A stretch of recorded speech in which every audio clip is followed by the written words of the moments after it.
एक बूढ़े को वृद्धाश्रम में छोड़ने गया बेटा, तो बूढ़ा रास्ते भर रोता रहा। बाप था, रोता रहा, बहुत रोया, लेकिन बेटा पिघला नहीं, क्योंकि उसकी पत्नी का आदेश था इनको छोड़ कर आओ। कितने लोग अपनी पत्नी के बहुत आज्ञाकारी शिष्य होते हैं, चाहे उल्टा बताए चाहे सुल्टा बताए, पूर्ण आज्ञा मानते। अगर वो कहती शीर्षासन करो, जी देवी जी, उल्टा खड़े हो गए। फिर बोलती है पैर नीचे कर, तो नीचे कर, जी देवी जी। फिर कहती बाजार जा, हाँ जी देवी जी। पूरा गधा है ये, इसको क्या करो, कुछ विवेक भी तो करो। कोई आपकी पत्नी बोल दे अपने माँ बाप को वृद्धाश्रम छोड़ दो, तो तुमको हम पहले छोड़ देते। ये बोल दो ना कि तुम चलो वहाँ देख लो क्या होता है, तुम बुढ़ापे में जाओगे, क्या फायदा, एडवांस चली जाओ, बिफोर टाइम, चलो निकलो यहाँ से। हाँ, वृद्धाश्रम चलो। वो गया छोड़ने और छोड़ दिया। बुढ़ा रोता रहा बाप, वो छोड़ के लौटा, बस थोड़ी दूर ही लौटा था, तब तक फिर वाइफ का फोन आ गया। बोले छोड़ दिया? बोले हाँ जी देवी जी छोड़ दिया। बोले मना कर दिया कि कभी मत आना? बोले मना नहीं किया। बोले जाओ फिर से मना करके आओ, घर कभी ना आए। तो मना करने गए, बोला जी देवी जी मना कर दिया कि कभी अब आना मत, यहीं रहना। तो जब मना करने गया तब तक घटनाक्रम चेंज हो चुका था, सीन बदल चुकी थी। वहां मैनेजर, वृद्धाश्रम का मैनेजर और वो बूढ़ा बाप दोनों कुर्सी डालकर आमने सामने हंस हंस कर बातें कर रहे थे, मुस्कुरा रहे थे। बेटे को आश्चर्य हुआ कि अभी ये पिताजी रोते रोते वृद्धाश्रम आए और रो रहे थे, और मैं दोबारा इनको बताने आया तो ये मैनेजर के साथ बात कर रहे हंस हंस के। मामला क्या हुआ, इतना सीन कैसे चेंज हुआ? तो पूछा मैनेजर साहब क्या बात कर रहे मेरे बाप से, इतना मीठी मीठी, बाप हंस रहा है, ये तो रो रहा था। बोले बात ये कर रहा हूँ तेरे बाप से कि आज के 25 वर्ष पहले तेरा बाप इस अनाथ वृद्धाश्रम में आया था, यही, और तुझे अनाथ समझ करके कोई 1.5 साल की उम्र में यहाँ छोड़ गया था। तो अनाथ आश्रम में पल रहा था, और यही जिसको तू बाप कहता है और तू जिसका बेटा बना, ये बुढ़ा तेरे को लेकर गया था घर, और पाला पोसा पढ़ाया लिखाया, तू नौकरी पा गया, तेरी शादी कर दिया। अब अनाथ को तो ये सनाथ बना दिया बूढ़े ने, पर इस बूढ़े सनाथ को तूने अनाथ बना दिया। तो हम दोनों हंस रहे थे, क्या दुनिया का खेल है, जिसको सनाथ बनाया उसने हमको अनाथ बना दिया। ये हंस रहे थे। बोले मैं यहाँ अनाथ 1.5 साल का? बोले हाँ तू 1.5 साल का, कोई पैदा करके फेंक फाक दिया होगा। चलो पिताजी घर चलो, मैं किसी की नहीं मानूंगा, आपको ले चलूंगा। तो बूढ़ा बाप हंसा और बोला कि बेटा बस हो गया, अब कभी नहीं जाऊंगा, मैं इसी वृद्धाश्रम में काम करूंगा, सेवा करूंगा और सुख से रहूंगा, झंझट खत्म बुढ़ापे में।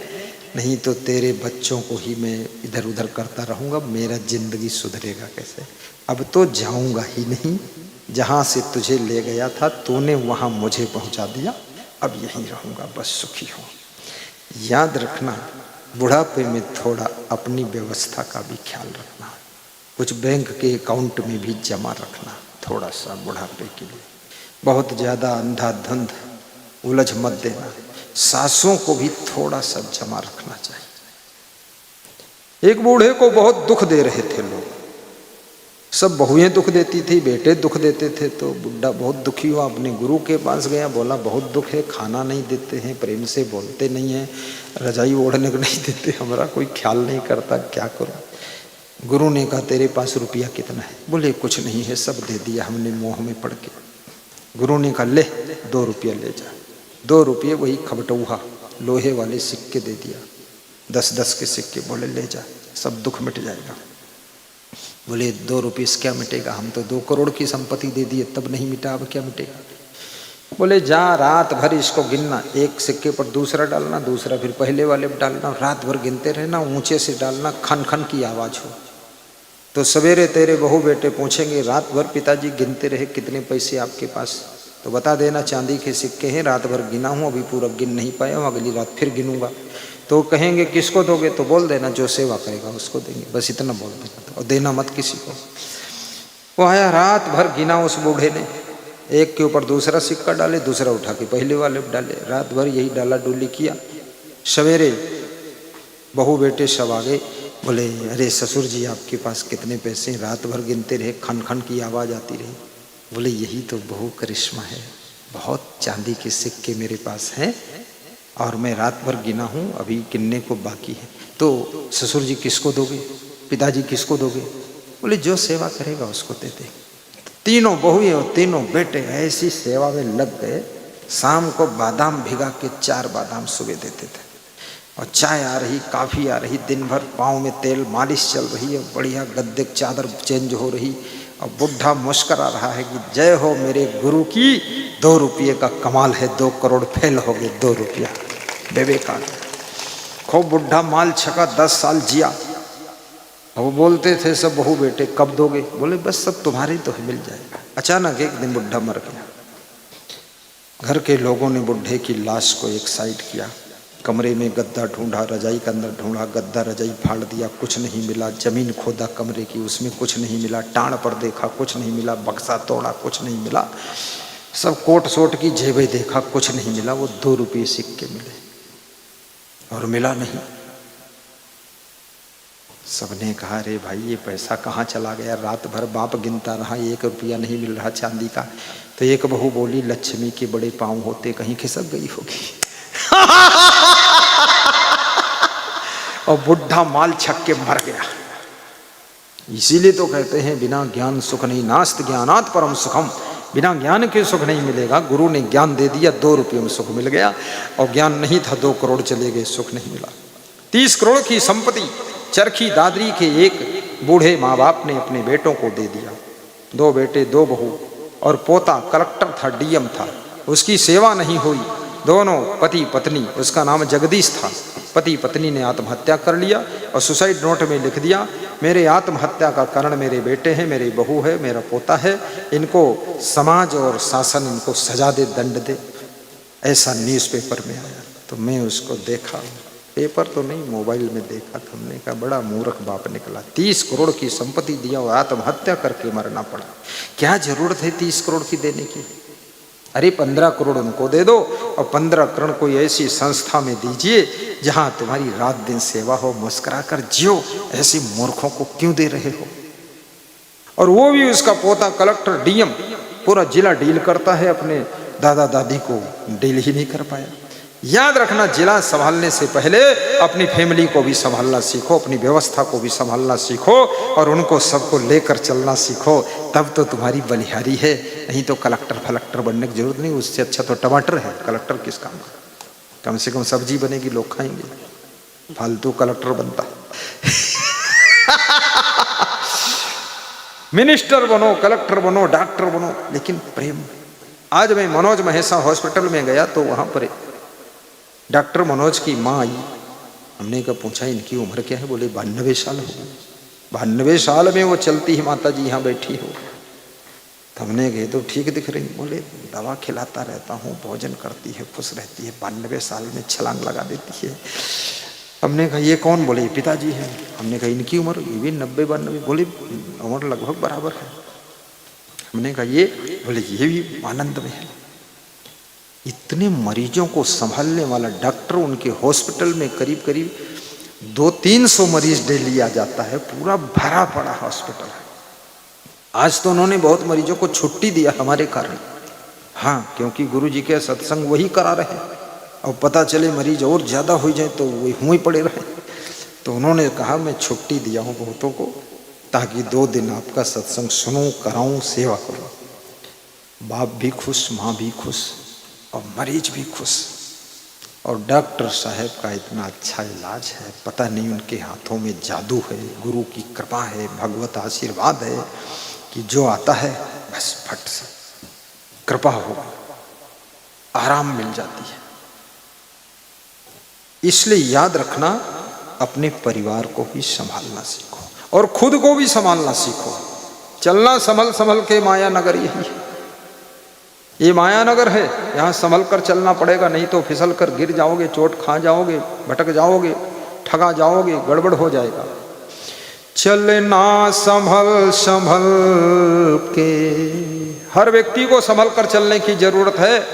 मिनिस्टर हो, चीफ मिनिस्टर हो, प्राइम मिनिस्टर हो, होम मिनिस्टर हो या बिल्कुल नेता हो ही ना, कृषक हो, परिवार में हो, संभल कर चलिए, अन्यथा फिसल जाओ। बहुत लोग फिसल चुके हैं।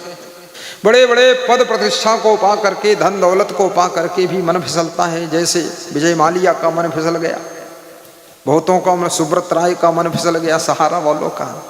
और याद रखना, मन अगर कहीं लोभ में फिसल गया या कहीं वासना में फिसल गया या विषय भोगों में फिसल गया या दारू मांस मछली अंडा में फिसल गया, जिंदगी तबाह हो जाएगी, बर्बाद हो जाओगे, देश छोड़कर भागना पड़ेगा। इससे अच्छा है उन मिनिस्टरों को भी ध्यान देना चाहिए जिनका मन फिसल गया, घोटाला कर बैठे, फिर जेल में जाकर बैठे, और घोटाला से जो पैसा कमाया उससे महल खड़ा कर बैठे, और महल में चूहे दंड पेल रहे हैं और सांप घूम रहे हैं और नौकर चाकर आनंद कर रहे हैं, और ये घोटालाबाज मिनिस्टर साहब जेल में हवा खा रहे हैं। ये मूर्ख नहीं तो है क्या? अरे तेरा मकान है, उसमें आराम से रहे, जेल में रहने की क्या जरूरत है? और पद ही मिल गया, मिनिस्टर बन गए, चीफ मिनिस्टर बन गए, घोटाले करने की क्या जरूरत है? एक चीज ले लो, भैंस का दूध खा लो, तो भैंस को तो मत खाओ कम से कम। और ये भैंस का दूध भी खा लेंगे, फिर भैंस भी खा लेंगे, और भैंस खा लोगे तो सींग फंस जाएंगे, तो आते फट जाएंगे, भैंस खुर खा खाएंगे लोग। अरे इतने बड़े पद पर पहुंच गए, छोड़ो बकवास, धन ही सब कुछ थोड़े होता है। इतने बड़े पद को प्राप्त करना बहुत कुछ होता है। लोग जिंदगी दांव पर लगा देते हैं, बहुत बड़े पद नहीं मिलते हैं। उस पद को संभाल लो, थोड़ा त्याग रखो। किसी पद को संभालने के लिए त्याग की आवश्यकता होती है। आप में त्याग नहीं होगा, कोई पद वद कुछ नहीं संभलेगा। और पद से बड़ा परम पद, मोक्ष पद, शांति पद, वो भी पद ले लो ना। ये कहाँ लालच में फंस रहे। एक मिनिस्टर मेरे पास आया, बोला मैं आपके आशीर्वाद से मिनिस्टर बन गया, कुछ सावधानी बताओ। तो हमने कहा मिनिस्टर ही बने रहना। बोले क्या मतलब? हमने कहा लालच में मत पड़ना, भोजन में नमक जैसे ही खाना, कहीं नमक में भोजन मत खा लेना। बोला गुरुजी लालच तो आ जाता है। तो हमने कहा आए लेकिन करना मत। मन भटके तो तन को भटकने मत देना, शरीर को संभाल लेना, जिद्दी हो जाओ, ऐसा करूंगा। बुद्धि भी ये जन्मजात होती है, कुदरती होती है, पुण्य से मिलती है। बुद्धि ऐसे नहीं मिलती है। बुद्धि का मिलना, वो तो बहुत बुद्धिमान बिरले पैदा होते। तो जाको विधि चाहै दुख दीन्हा, ताकि मति पहिले हरि लीन्हा। जिसको दुख देना चाहता है विधाता, अर्थात जिसके कर्मों में दुख, अर्थात जिसके प्रारब्ध में दुख है, उसकी बुद्धि पहले हर जाती है। क्योंकि बुद्धि ही तो कमाल करती है। बुद्धि से ही समस्या के जाल से तुम बाहर निकलते हो, और बुद्धि से ही तुम विकास करते हो, बुद्धि से सफलता प्राप्त करते हो, बुद्धि से उन्नति करते हो, और बुद्धि से ही सारा खेल शुरू होता है, खेल पूरा होता है। बुद्धि ही नहीं है तो सब 0/10 जीरो मिल जाते हैं। बुद्धि सकल पदार्थ हैं जग माही, बुद्धिहीन नर पावत नाही। सब कुछ है दुनिया में, बुद्धिहीन लोगों को कुछ नहीं मिलता। और बुद्धि से बड़ा विवेक, विवेकवान भी बनो, और विवेक सत्संग से मिलेगा। बिनु सत्संग विवेक न होई, बिनु विवेक सुखी नहीं कोई। विवेक कीजिए, बुद्धि से और सूक्ष्म स्थिति विवेक की होती है। बिनु विवेक कोई ना सुखी, बिना किए संतोष। सबको देखो हाल यहाँ, पढ़े अपढ़ मन कोश। जिसके पास विवेक होता है, जब उसे क्रोध आता है तो अपने क्रोध को काबू कर लेता है। लोभ आता तो लोभ को काबू करता है। लोभ भी बहुत खतरनाक चीज है, पाप का बाप है। और जब अभिमान आता है, अभिमान को स्वयं विवेक से तोड़ देता है। अभिमानी को माँ बाप भी पसंद नहीं करते हैं। अहंकार मुक्त बन जाए।